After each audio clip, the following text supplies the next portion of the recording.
युवा साथियों, आज कैरियर गाइडेंस कार्यक्रम में हमारे मेहमान हैं शहर के जाने माने चार्टर्ड अकाउंटेंट श्री पीयूष शर्मा। आज आपसे बातचीत का विषय रहेगा चार्टर्ड अकाउंटेंसी में युवाओं के लिए कैरियर संभावनाएं। पीयूष जी, बहुत बहुत स्वागत है आपका आज के इस कार्यक्रम में। बहुत बहुत धन्यवाद भारती जी आपका। पीयूष जी, जब हम चार्टर्ड अकाउंटेंसी की बात करते हैं तो कई तरह के विचार मन में आते हैं। कौन होते हैं जो सीए बनते हैं, अकाउंट्स क्या है। युवा चाहते हैं कि ये एक बहुत ही चुनौतीपूर्ण कैरियर है, इसको अपनाया जाए। ऐसा कहा जाता है कि बहुत पैसा है इसमें, चुनौतियां भी हैं। चुनौतियां हैं भारती जी, बिल्कुल। तो सबसे पहले हमारे श्रोताओं को बताएं कि ये चार्टर्ड अकाउंटेंसी से आम व्यक्ति क्या समझे। ये जो एक पेशेवर योग्यता है, ये कितनी चुनौतीपूर्ण है, कितनी आसान है। क्या इसमें एक अच्छा भविष्य एक युवा देख सकता है? भारती जी, बड़ा अच्छा प्रश्न पूछा आपने। इसमें चार्टर्ड अकाउंटेंसी जो योग्यता है, बेसिकली जो चार्टर्ड अकाउंटेंट्स को कुछ पावर्स दी गई हैं अकाउंटिंग रिलेटेड एक्टिविटीज़ की गवर्नमेंट द्वारा, जैसे ऑडिट की। ऑडिटिंग के लिए जो एलिजिबल अकाउंटेंट्स हैं वो ओनली चार्टर्ड अकाउंटेंट्स ही हैं इंडिया में, उनको अलाउ किया गया है ऑडिटिंग के लिए। इसमें बहुत सारी संभावनाएं हैं। एक चार्टर्ड अकाउंटेंट सिर्फ ऑडिटर ही नहीं है, वो एक टैक्स कंसल्टेंट, मैनेजमेंट कंसल्टेंट, आजकल की डेट में तो ये कह लीजिए इंफॉर्मेशन टेक्नोलॉजी ऑडिट्स भी होते हैं, तो उनका एक्सपर्ट भी है। तो युवाओं के लिए एक बहुत ही बेहतरीन कैरियर है। जिन युवाओं के अंदर अकाउंट्स में, फाइनेंस में अपना कैरियर बनाने की इच्छा है और जो चाहते हैं कि हम अकाउंट्स और फाइनेंस को अपना कैरियर बनाएं, उसके लिए बहुत ही उत्तम कैरियर है चार्टर्ड अकाउंटेंसी कोर्स। और चार्टर्ड अकाउंटेंसी कोर्स में मेहनत तो है। देखिए, किसी भी अच्छे प्रोफेशनल कोर्स को करने के लिए आपको बहुत एफर्ट्स करने पड़ते हैं, मेहनत करनी पड़ती है, लगन चाहिए। तो ये लगन एक युवा में यदि है तो वो चार्टर्ड अकाउंटेंट बन सकता है। हमारे युवाओं को बताएं कि ये कोर्स है क्या, कब ये शुरुआत होती है। कहते हैं कि इसका कोई फाउंडेशन कोर्स होता है और फिर इंटरमीडिएट कोर्स भी होता है। थोड़ा बताएं हमारे श्रोताओं जी को। भारती जी, बिल्कुल ठीक है। ये चार्टर्ड अकाउंटेंसी कोर्स के 3 स्टेप्स हैं।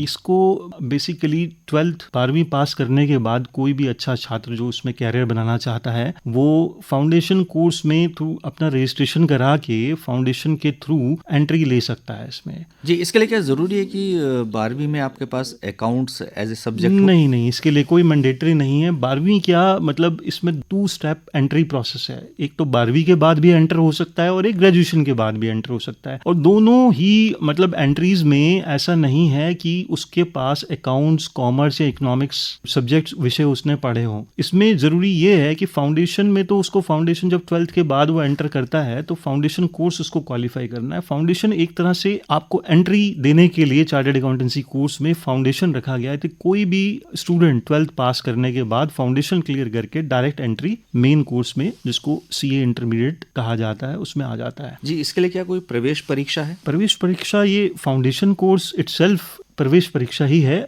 12th के बाद। अगर वो सेकंड मोड इसमें होता है और direct entry mode, 2 entry modes हैं। एक तो प्रवेश परीक्षा, जैसे आपने कहा, फाउंडेशन परीक्षा पास करके हम कोर्स में एंटर हो सकते हैं। दूसरा मोड है हम ग्रेजुएशन कंप्लीट करके। ग्रेजुएशन के केस में क्या रखा गया है कि अगर आप कॉमर्स लेके ग्रेजुएट होते हैं, कॉमर्स ग्रेजुएट हैं, तो आपके लिए 55% क्वालिफाइंग मार्क्स हैं। नॉन कॉमर्स ग्रेजुएट के लिए वो परसेंटेज 60% है।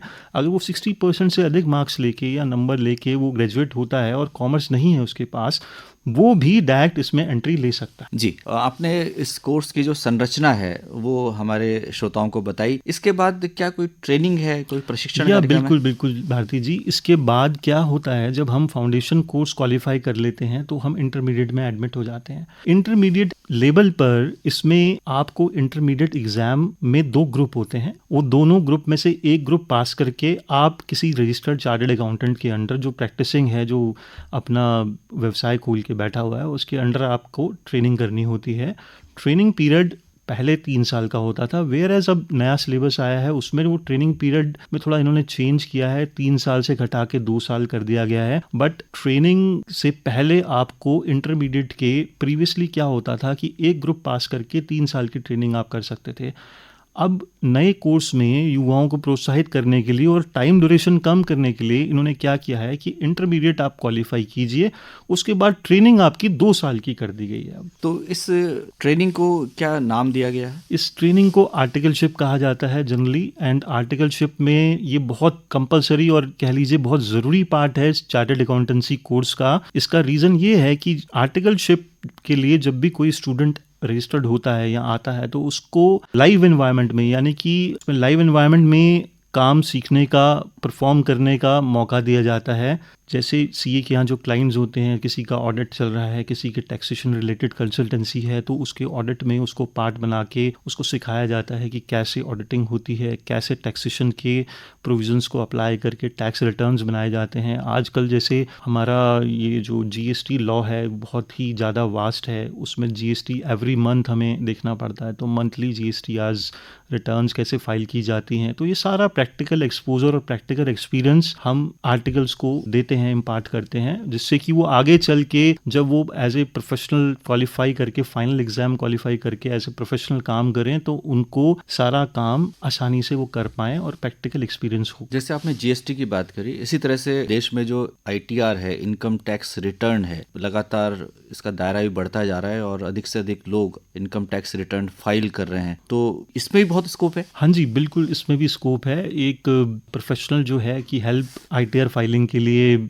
हर आदमी को चाहिए होती है। आजकल एक आदमी का मतलब सैलरीड है तो ऑब्वियसली थोड़ा कम होता है, बट सैलरीड एम्प्लॉय भी अपना इन्वेस्टमेंट एक्टिविटी तो करता है, थोड़ा शेयर्स में, म्यूचुअल फंड्स में, इधर उधर प्रॉपर्टी का लेन देन भी कई बार खरीदनी बेचनी हो जाती है जीवन में एक आधी बार, तो उसके लिए एक्सपर्ट स्किल्स चाहिए होते हैं जो कि चार्टर्ड अकाउंटेंट्स अपने ट्रेनिंग पीरियड और आर्टिकलशिप में सीखते हैं और उसको अप्लाई करके लोगों की हेल्प करते हैं रिटर्न फाइल करने में। जी, अब हम फाइनल कोर्स की बात करते हैं। क्या जैसे हम अन्य कोर्सों में इंटर्नशिप देखते हैं, तो क्या इसमें भी इस तरह का है?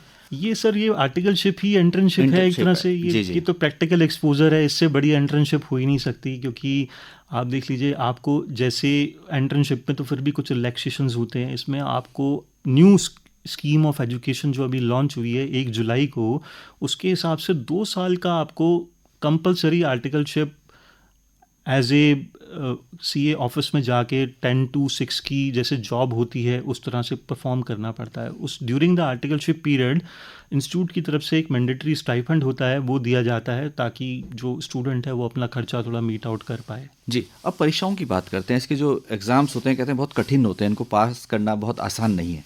देखिए सर, ये आपने सही सवाल पूछा। कठिन तो कठिनाइयाँ तो होती हैं, कठिनाइयों को पार करके ही आदमी, इंसान जो है अपना मतलब कुछ विशिष्टता प्राप्त कर पाता है। तो ये एक विशिष्ट तरह की क्वालिफ़िकेशन है जो कि हर मतलब देखा जाए तो हिंदुस्तान में 3.5-4 लाख चार्टर्ड अकाउंटेंट्स ही हैं, ठीक है। वो इसकी कठिनाइयों की वजह से ही हैं कि इसमें कठिनाइयाँ हैं, बट ऐसा नहीं कह सकते कि बहुत कठिन परीक्षा है।